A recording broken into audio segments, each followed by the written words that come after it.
I'm Amanda, 32, and until last month, I was the family doormat.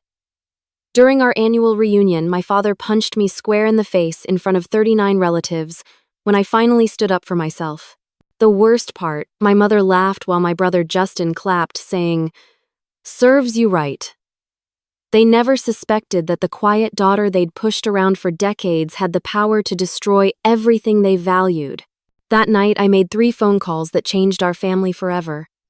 Before I continue my story, drop a comment telling me where you're watching from, and subscribe if you haven't already. Growing up in Fairfield, Connecticut, I always felt like I was living in the shadow of expectations I could never meet. Our 5-bedroom colonial house with its manicured lawn and white picket fence looked picture-perfect from the outside, but inside those walls I learned early that my value was tied to how well I could please my father, Richard. Dad built his financial services company from scratch, turning it into a regional powerhouse with over 300 employees.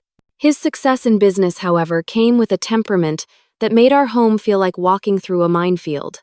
One wrong step, one comment that displeased him, and the explosion would follow. His anger was legendary among family members, though carefully hidden from business associates and friends. "A Gordon never shows weakness," he would remind us at dinner. "A Gordon commands respect." But respect in our household was a one-way street. Dad demanded it absolutely while giving none in return, especially to me. My mother, Catherine, played her role as the perfect suburban housewife with practiced precision. Her blonde hair was always styled, her clothes impeccable, and her smile ready for company. Behind closed doors, though, she was my father's most loyal enabler. "Your father works so hard for this family," she would say whenever I cried after one of his tirades. "The least you can do is not upset him. You know how he gets." Then there was my brother Justin, 3 years older and the undisputed golden child. He followed our father into business, joining his company straight out of college. While I struggled for a single word of praise, Justin received constant affirmation. "That's my boy," Dad would say, clapping Justin on the back after he shared even the most basic accomplishment. "You've got the Gordon business sense." My academic achievements never earned similar recognition. When I graduated with honors from Northwestern with a double major in finance and economics, my father simply nodded and said, "Let's hope you can actually do something with that." I remember sitting in my dorm room after that comment, staring at my diploma and wondering why I still tried so hard to earn his approval.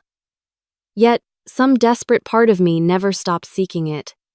Despite the dismissal of my educational accomplishments, I built a solid career as a financial analyst. Each firm I worked for was more prestigious than the last as I climbed the ladder through talent and determination rather than family connections. Still, at our mandatory Sunday dinners, my professional accomplishments were treated as cute diversions until I would settle down with the right man. "Amanda's playing at being a businesswoman," my mother would tell her friends at charity events I was obligated to attend. "But she'll find the right man eventually. She's just a late bloomer."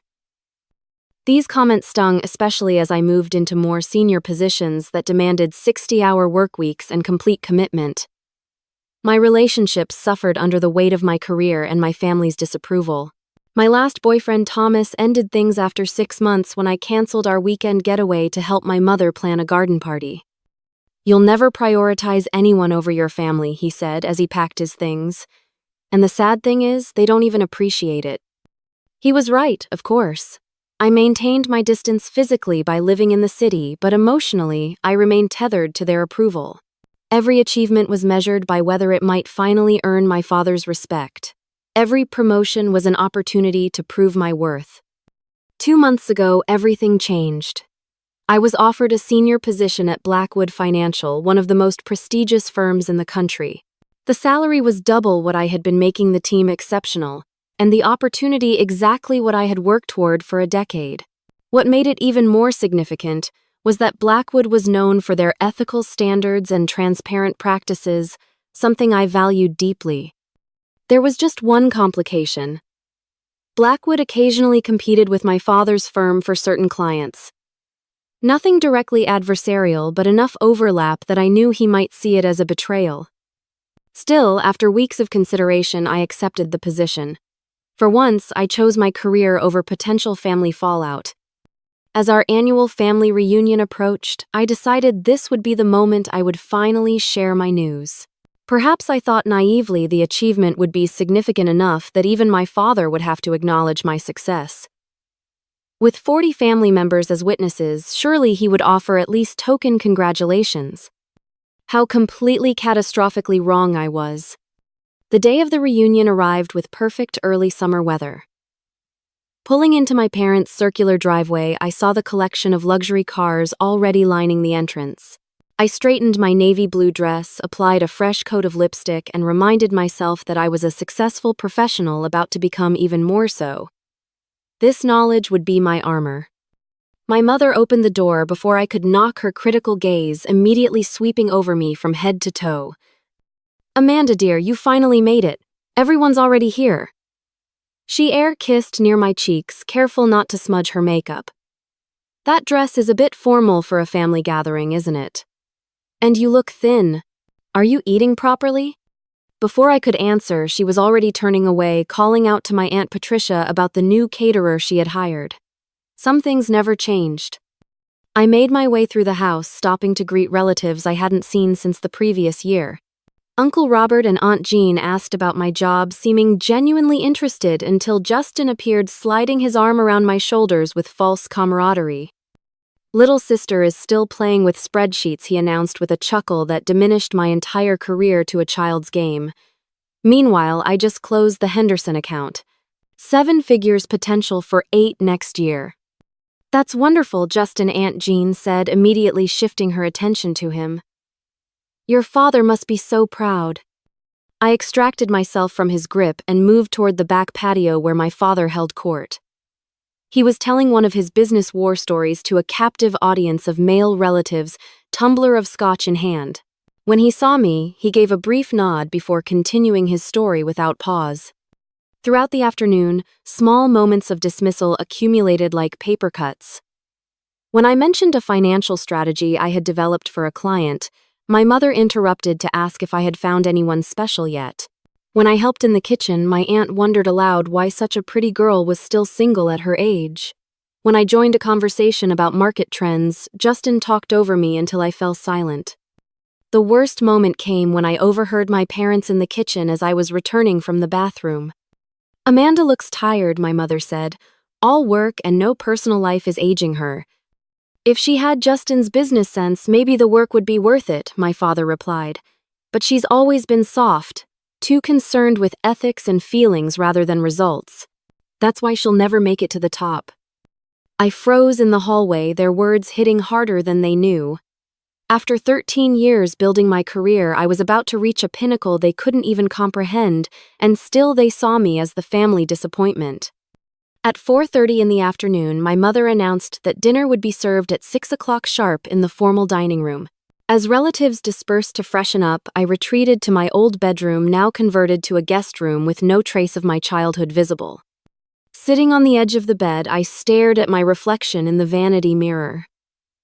The face that looked back was that of an accomplished woman, not the insecure girl who had left this house. I had earned my success through intelligence and hard work. Why was I still seeking validation from people who had never supported me? Something shifted inside me then. I would make my announcement at dinner not for their approval, but as a declaration of independence. I was done diminishing myself to soothe their egos. When I came downstairs, the formal dining room had been transformed. The massive mahogany table gleamed under the chandelier, set with my mother's best china and crystal.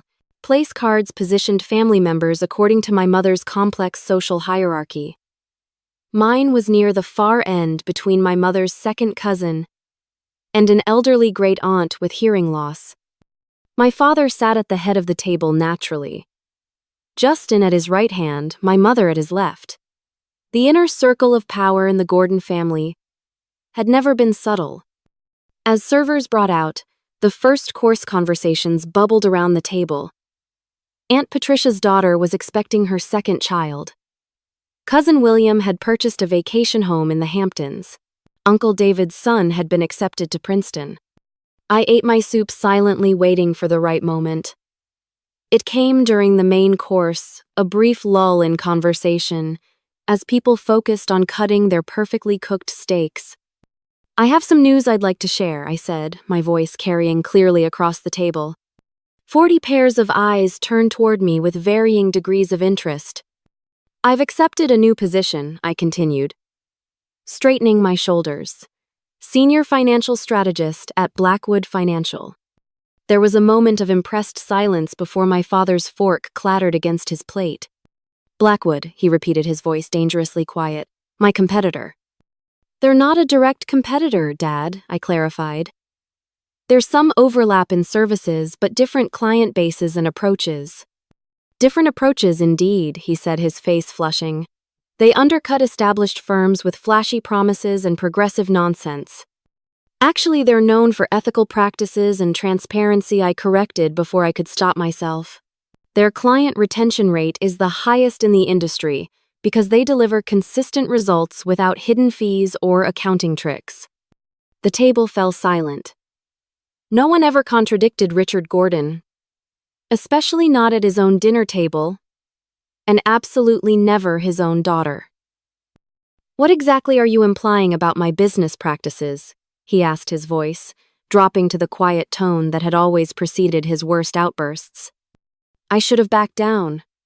For 32 years that had been my role in the family, but sitting there surrounded by relatives who had witnessed my systematic diminishment year after year, something inside me refused to retreat. "I'm not implying anything about your business, Dad. I'm telling you about mine. About an opportunity I've earned through hard work and talent, not family connections. For once in my life, I'd appreciate if you could just say congratulations." The silence that followed my statement seemed to stretch into infinity. I could hear the gentle clink of ice in water glasses and the distant ticking of the grandfather clock in the hallway. My father's face progressed through shades of red as he processed my words. "Congratulations," he finally said, his voice deceptively soft. "You want congratulations for betraying your family, for taking everything I taught you, and using it to benefit my competitors." "This isn't about you," I replied, struggling to keep my voice steady. "This is about my career, my future. Blackwood is offering me an opportunity to work with their top clients and help shape company strategy." While using inside knowledge of my business practices, he countered, voice rising. "Knowledge you've gathered sitting at this very table." Several relatives shifted uncomfortably in their seats. My cousin Eliza studied her plate with sudden interest, while Uncle Robert pretended to adjust his tie. "That's ridiculous," I said. "I've never used any information inappropriately. I'm a professional with my own expertise and reputation." My mother placed her hand on my father's arm in a gesture meant to calm him, but her words poured gasoline on the fire. "Richard, perhaps Amanda didn't think this through properly. She's always been impulsive about career moves. I'm sure she can call them tomorrow and decline." "I'm not declining anything," I stated firmly. "I've signed the contract. I start in 2 weeks." Justin laughed, the sound brittle and condescending. Classic Amanda, always thinking she knows better than everyone else. "Dad's built a business for 30 years, but sure, you know more about the industry than he does." I never said that, I responded, my frustration mounting. "This isn't about comparing our knowledge, this is about my right to pursue my own career path." "Your career path?" My father's voice boomed across the table. "You wouldn't have a career if I hadn't paid for that fancy education of yours. Everything you know you learned because of me, because of this family." "I worked my way through graduate school," I corrected him, "and I've repaid every penny of my undergraduate loans. My career is mine, built through my own efforts." "How dare you," he thundered, slamming his fist on the table hard enough to make the crystal water glasses jump. "After everything we've done for you, this is how you repay us. By becoming a corporate traitor." The familiar accusations were designed to make me cower, to apologize and retreat as I always had before. But something had fundamentally changed inside me. I was no longer the insecure daughter desperate for approval. I was a finance professional who had earned her success. This is exactly why I never tell you about my achievements, I said, my voice strengthening. You can't stand that I've succeeded on my own merits, that I don't need your approval or your connections, that I've built something for myself that has nothing to do with the Gordon name. My mother gasped. Amanda, apologize to your father immediately. For what? For having an independent thought. For building my own career. For refusing to pretend I'm less than I am to protect his ego. My father pushed back his chair so forcefully it toppled backward, crashing to the floor. The sound echoed through the dining room as he stood, fists clenched at his sides. You ungrateful little bitch, he snarled, using a word I'd never heard him say before. You think you've accomplished anything without the Gordon name behind you. You're nothing without this family. Richard, my Aunt Patricia, exclaimed, shocked at his language. But he was beyond hearing rage, transforming his familiar features into something monstrous. He stalked around the table toward me as relatives shrank back in their chairs. I stood my ground, refusing to cower. I've spent my entire life trying to earn your approval. Nothing was ever good enough. No accomplishment ever mattered. I'm done diminishing myself to soothe your ego. He reached me before anyone could intervene, though in retrospect no one tried. What happened next occurred so quickly that many relatives later claimed they didn't see it clearly. My father's right hand swung in a wide arc, his fist connecting with my left cheekbone with enough force to knock me sideways into the wall. Pain exploded across my face as I tasted blood from where my teeth had cut the inside of my cheek. The dining room erupted in gasps and exclamations. Through the ringing in my ears and the shock of pain, I heard something that cut deeper than the physical blow. Laughter. My mother's high, nervous laugh that she always used in uncomfortable social situations. Richard, really, she said, as if he'd simply used the wrong fork rather than assaulted their daughter. Not at dinner. Then Justin's voice, clear and satisfied. Serves you right, maybe that will knock some sense into you. I straightened slowly, one hand against my throbbing cheek, and looked around the table. 39 faces stared back, with expressions ranging from shock to discomfort to morbid fascination.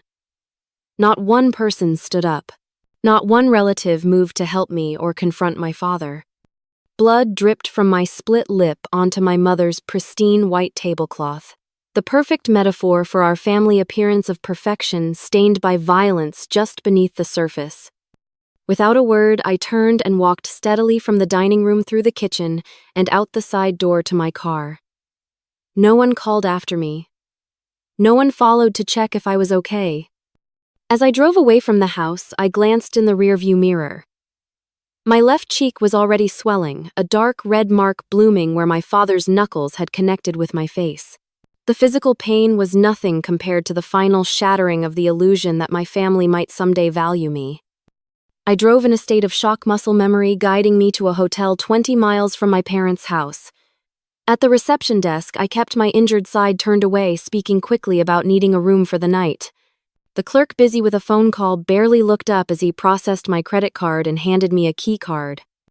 Once inside the anonymous hotel room, I stood before the bathroom mirror and fully assessed the damage. My left cheek was swollen, a darkening bruise spreading across my cheekbone. My lower lip was split at the corner, dried blood crusting along the edge. I looked like a victim, and the realization filled me with a combination of shame and rage. For 32 years, I had been the family peacekeeper. The one who smoothed over conflicts, who accepted criticism without complaint, who diminished her own achievements to avoid threatening fragile male egos.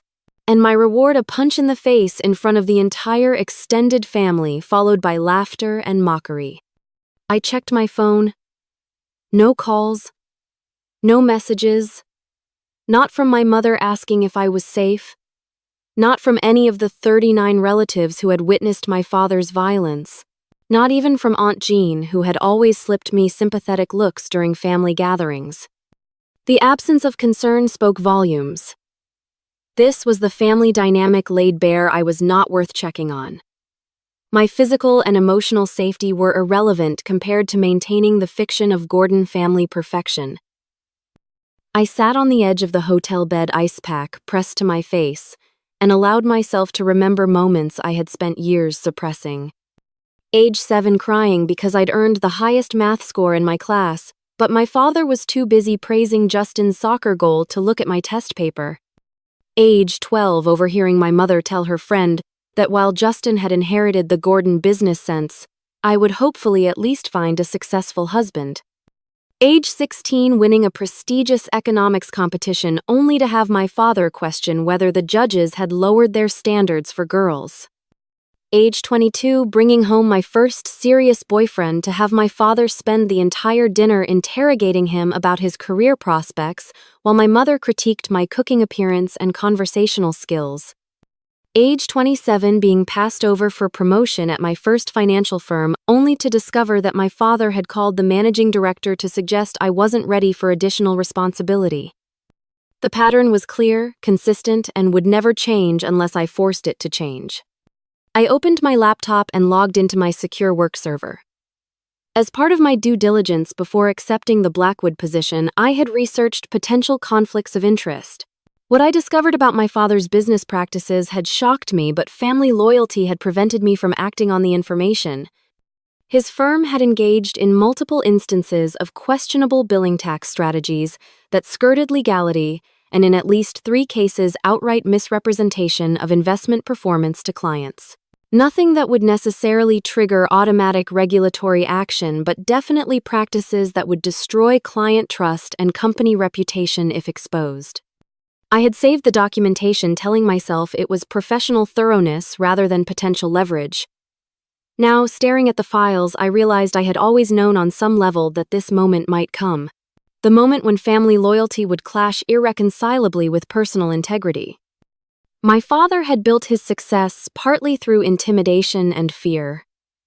Employees who questioned practices were fired and blacklisted in the industry. Clients who complained were threatened with expensive legal battles. Family members who challenged his authority were humiliated and ostracized. For the first time, I allowed myself to consider using the power I had quietly accumulated. I had built my own professional reputation, established connections throughout the financial industry, and compiled evidence of my father's business improprieties. I had the means to hold him accountable not just for decades of emotional abuse, but for professional misconduct as well. The ethical implications weren't simple.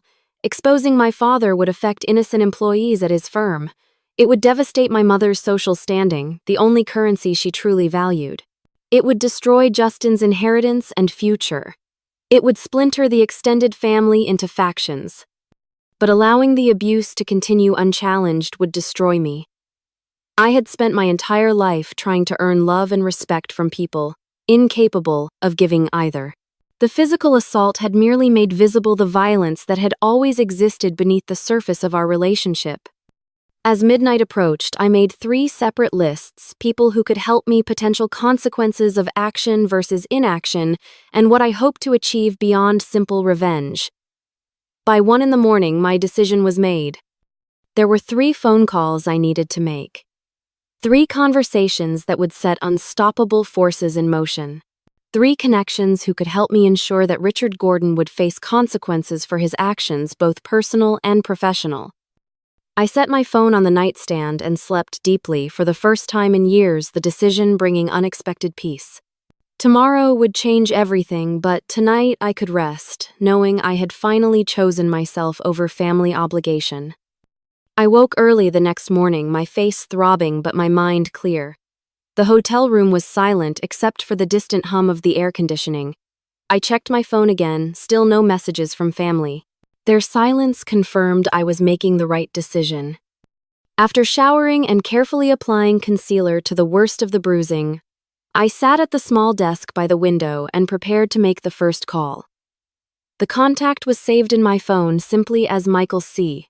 Michael Chen was a senior investigator with the Financial Crimes Enforcement Division, someone I had met 3 years ago during an industry compliance conference.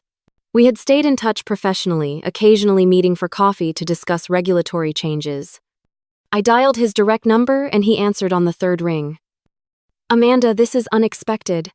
How are you?" His voice was warm but professional. "I've been better," I replied honestly. "Michael, I need to speak with you about something sensitive. Do you have time today for a meeting?" There was a brief pause. "Of course. Is this a professional matter or personal?" "Both," I said. "I have documentation of what I believe are serious financial improprieties at Gordon Financial Services." Another pause, longer this time.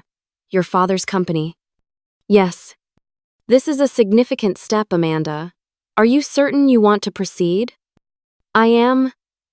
What happened recently has made it impossible for me to remain silent." We arranged to meet at a coffee shop near his office at 11. Before ending the call, Michael added, "Document everything about your current situation. Take photographs. Write down exactly what occurred. This may become relevant."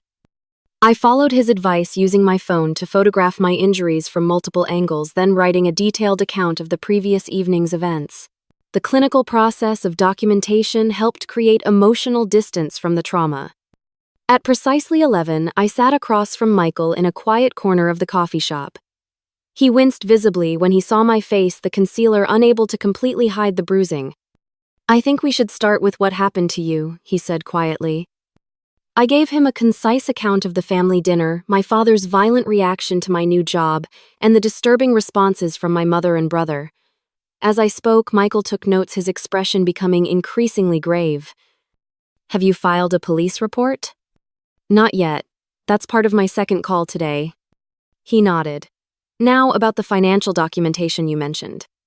I opened my laptop and showed him the files I had compiled, evidence of client fee manipulation tax documents with questionable deductions, emails discussing how to circumvent reporting requirements, and spreadsheets showing disparities between actual returns and what was reported to clients.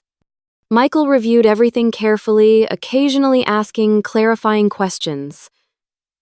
After nearly an hour, he closed the laptop and looked at me directly. "This is more than enough to open a formal investigation. Some of these practices cross the line from aggressive accounting to potential fraud. You understand what this will mean for your father and his firm?" "I do." "And you're prepared to provide formal testimony if necessary?" "Yes. I can't continue to be complicit through my silence." Michael gathered his things. "I'll need copies of everything. My team will begin investigating immediately, but these cases take time. You should be prepared for potential backlash once your father is notified of the investigation." "I understand. Thank you, Michael." As we parted, he touched my arm gently. "Take care of yourself, Amanda. What you're doing takes extraordinary courage." My second call was to Diana Winters, a family law attorney known for handling high-profile domestic violence cases. Her office was located in a converted Victorian house downtown, the interior warm and designed to put clients at ease. Diana listened without interruption as I explained the situation, including the history of emotional abuse and the culminating physical assault. When I finished, she leaned forward, her expression compassionate but determined. "We need to file for an immediate restraining order," she said. "With your visible injuries and potentially multiple witnesses, we have grounds for emergency protection." "Will that be enough?" I asked. "My father has significant resources and connections." "We'll also file criminal assault charges," she explained. "The restraining order is just the beginning. We'll need to document every interaction, every attempt at contact, and build a comprehensive case." "My family will close ranks," I warned her. "They'll deny what happened or minimize it."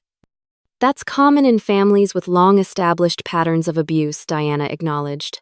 "But your injuries tell their own story. And sometimes once one person speaks up, others find the courage to do the same."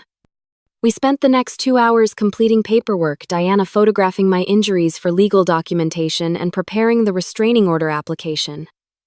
By the time I left her office, the wheels of legal action were in motion. "The sheriff will serve the restraining order within 24 hours, Diana explained as we concluded.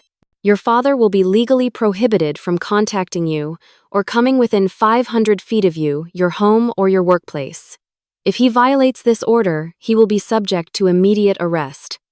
My third call was to James Wilson, an investigative journalist who had written extensively about financial industry misconduct. We had connected last year when he interviewed me as an anonymous source for an article on gender discrimination in finance. He agreed to meet me at a small restaurant near the waterfront away from the financial district where we might be recognized. James arrived wearing jeans and a casual button-down shirt rather than his usual suit, a concession to the sensitive nature of our meeting. His eyes widened when he saw my face. "Jesus, Amanda, who did that to you?" "My father," I replied simply, "and it's related to what I want to discuss with you." Over lunch, I outlined the broader story: a successful financial services firm built on questionable practices, a family dynamic based on intimidation and control, and the physical assault that had finally broken the cycle of abuse. I explained that regulatory investigation was already underway and legal action had been initiated, but that public accountability was equally important. Financial misconduct thrives in secrecy, I explained. Clients trust advisors with their life savings, often without understanding how fees and investment strategies work. My father has exploited that trust for decades while maintaining a public image of success and propriety. James took detailed notes, asking occasional questions to clarify technical points. "This is a significant story," he said finally. "A major financial firm engaged in potentially fraudulent practices headed by a man whose public persona masks private violence. Are you prepared for what publication will mean?" "I understand the consequences," I assured him. "I can provide documentation for every allegation regarding the firm's practices. The personal aspects are harder to prove, but my injuries speak for themselves." "And you're willing to go on record, to be named?" I hesitated briefly. Initially, I'd prefer to be an unnamed source regarding the financial improprieties. The assault charges will become public record, so that part can't remain anonymous. But I'd like some time before my name is directly connected to the financial investigation. James nodded. "We can work with that approach. I'll need to verify everything independently and give your father's company an opportunity to respond before publication. That process typically takes at least 2 weeks. "That's fine," I said. "I'm not looking for immediate revenge. I want thorough, factual reporting that will stand up to the inevitable legal challenges." As we concluded our meeting, James asked one final question. "Are you sure this is what you want?" "Once this process starts, there's no going back." I touched my bruised cheek gently. "I'm sure. The time for silence is over." That evening, I checked into a different hotel under a pseudonym and turned off my phone. The 3 calls had been made. The mechanisms of accountability were in motion. For the first time in my life, I had chosen truth over family loyalty, personal integrity over social conformity. I slept for nearly 12 hours, my body releasing tension I hadn't realized I'd been carrying for decades. When I woke and turned my phone back on, it exploded with notifications. 27 missed calls from my mother. 15 from Justin. 5 from my father himself, despite the restraining order that had presumably been served. There were also dozens of text messages ranging from pleading to threatening. "Amanda, call immediately. Your father is furious. This is a family matter that needs to be handled privately." My mother. "What the hell did you do? Dad was just visited by a sheriff. Fix this now." Justin. "You've made a serious mistake. Call me before this gets worse for you." My father. I forwarded the messages to Diana as evidence of attempted contact, then checked the news. Nothing public yet, but it was only a matter of time. I had set 3 separate processes in motion, and now all I could do was wait for them to unfold. 1 week passed, then 2. I took a leave of absence from work, explaining to my new employers at Blackwood Financial that a family emergency required my attention. They were surprisingly supportive, even extending my start date by a month with no questions asked. I moved from hotel to hotel every few days, a precaution Diana had suggested given my father's resources and potential desperation. On the 10th day, the first headline appeared: "Financial services firm under investigation for alleged client fee manipulation." The article didn't name me as the source, but it detailed multiple instances of questionable practices at Gordon Financial Services. My father issued an immediate statement calling the allegations baseless attacks from competitors and promising full cooperation with any investigation. 3 days later, a more damaging story broke. Gordon Financial CEO faces assault charges in domestic incident. This article included public court records of the restraining order and criminal complaint. Though details were sparse due to privacy protections in domestic violence cases, the story confirmed that Richard Gordon had been charged with assaulting a family member. My phone became a constant stream of messages and calls. Extended family members texted expressions of shock, concern, and in some cases anger at me for airing family laundry. Former colleagues reached out with support or curiosity, depending on their character. Even old classmates from college emerged from the woodwork seeking gossip disguised as concern. I responded to none of them, following Diana's advice to maintain complete silence during legal proceedings. The only people I communicated with were my attorney Michael from the Financial Crimes Division and occasionally James for approved updates on the investigation. By the third week, the situation had escalated dramatically. Gordon Financial's stock price had dropped 30% as clients began withdrawing funds. My father had been forced to take a temporary leave of absence as CEO while the board attempted damage control. My mother had canceled her annual charity gala, citing family health concerns. Justin called me 17 times in one day, his messages evolving from threats to desperate pleas as the reality of the situation became clear. "Do you realize what you've done?" his final voicemail demanded.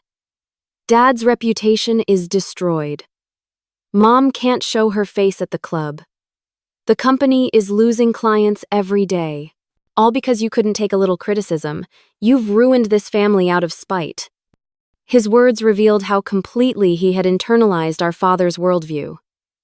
In his mind, a punch to the face was a little criticism, and holding someone accountable for violence and financial misconduct was spite. Justin had always been our father's true protégé, not just in business acumen but in moral bankruptcy. 4 weeks after the initial calls, the full impact became clear. The regulatory investigation had expanded to include tax authorities. 3 former employees had come forward with additional evidence of misconduct after reading the initial reports. A client had filed a class action lawsuit alleging systematic overcharging and misrepresentation of investment performance. My father was arrested on multiple charges, the image of him being led away in handcuffs making national business news. My mother suffered what she described as a collapse at a charity luncheon, leading to rumors of substance abuse issues that had previously been hidden. Justin's attempts to save the company proved futile as clients continued to leave and regulatory scrutiny intensified. The board voted to suspend all executive bonuses and dividend payments, while the investigation continued, effectively cutting off my family's primary income source. Then came the moment I had been both expecting and dreading. My mother called from an unfamiliar number, bypassing my call blocking. "We know it was you," she said, without preamble, her voice brittle with rage and something else. "Fear, perhaps. The attorneys told us. You provided the evidence. You betrayed your family. Are you satisfied now that you've destroyed everything your father built?" "He destroyed it himself, Mom," I replied calmly. "Through years of questionable business practices and treating people like possessions rather than human beings. He gave you everything, a beautiful home, the best education, every advantage. Except respect, or love, or basic human dignity." She was crying now, but the tears felt manipulative rather than genuine. "What do you want, money? Is that what this is about? Your inheritance?" "I want accountability," I told her. "For the clients whose trust was violated. For the employees who were bullied and threatened. For every family dinner where I was diminished and every achievement that was dismissed. And yes, for being punched in the face, for having the audacity to build my own career." "It was one mistake," she practically screamed. "One moment of losing his temper after you deliberately provoked him. It was the culmination of a lifetime of abuse," I corrected her. And your reaction, laughing instead of helping me, told me everything I needed to know about where I stand in this family. There was a long silence before she spoke again, her voice suddenly calculating. You do realize this affects you too. The Gordon name is toxic now. Your precious new job won't want you once they connect you to this scandal. Blackwood knows everything, I informed her. I disclosed the potential conflict and the ongoing investigation before I accepted the position.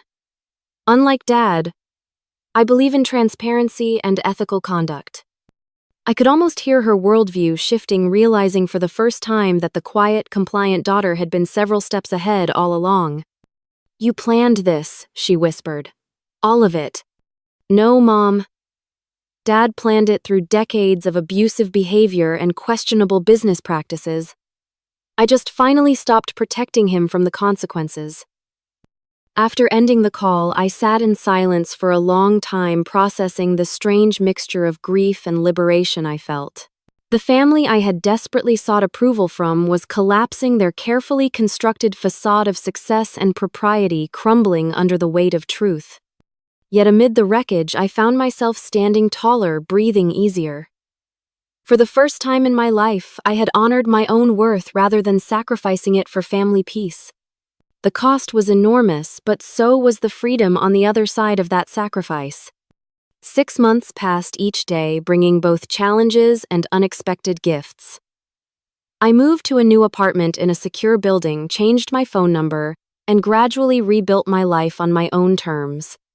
My father ultimately accepted a plea deal to avoid a public trial, pleading guilty to reduced charges of misdemeanor, assault, and several financial regulatory violations. The sentence included probation, significant fines, and permanent disqualification from leading a financial services firm. The family company was sold to a larger corporation at a fraction of its former value, with most of the proceeds going to settle client lawsuits and regulatory penalties. My mother, faced with the collapse of her social standing and dramatic reduction in lifestyle, filed for divorce after 36 years of marriage. The proceedings revealed that she had been aware of at least some of the questionable business practices, but had chosen to ignore them to maintain her privileged existence. Justin struggled to find employment within the financial industry, his close association with our father's misconduct making him radioactive to reputable firms. He eventually took a position with a distant relative's insurance company in another state, a significant step down from his previous role and compensation. The extended family fractured along predictable lines.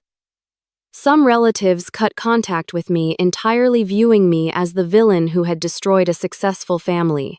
Others reached out privately to express support, sometimes sharing their own experiences of my father's bullying behavior over the years. My Aunt Jean, my mother's younger sister, surprised me with a long email describing how she had wanted to intervene many times over the years but had been intimidated into silence. What you did took extraordinary courage, she wrote. I wish I had found that courage decades ago. Perhaps it would have spared you years of pain. My own healing journey was neither simple nor linear.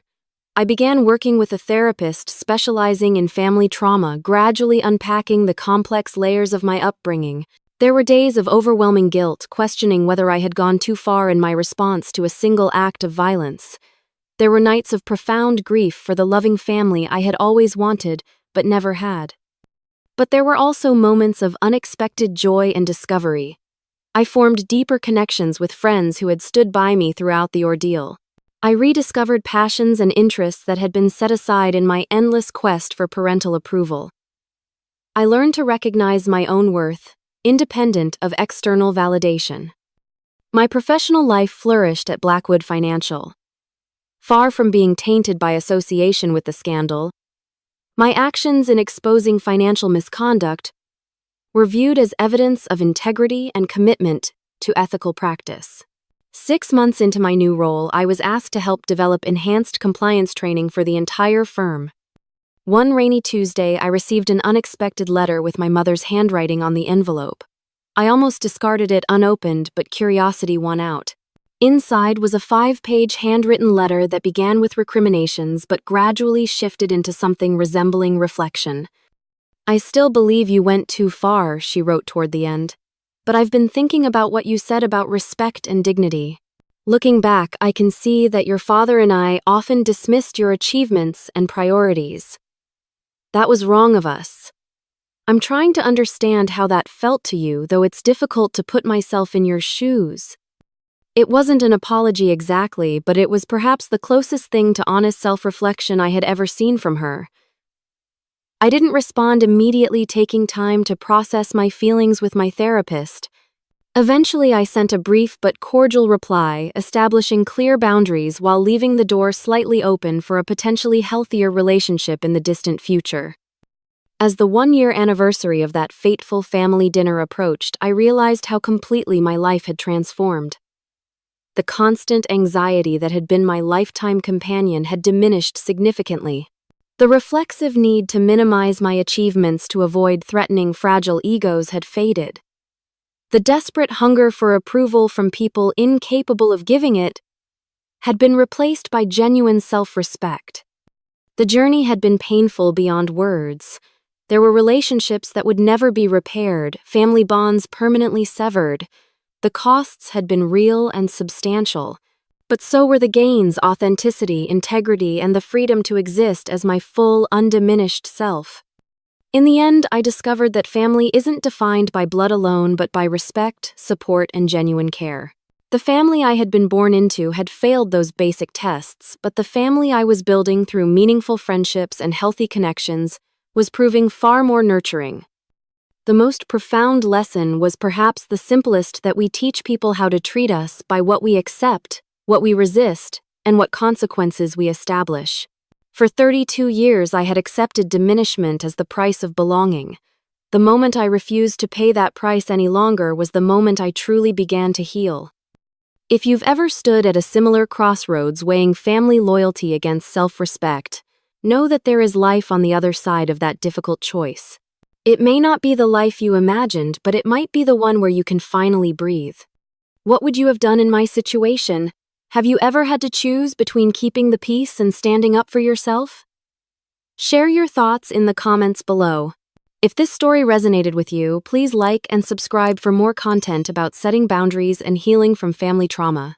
Thank you for listening to my journey, and remember that you deserve to be treated with dignity and respect in every relationship.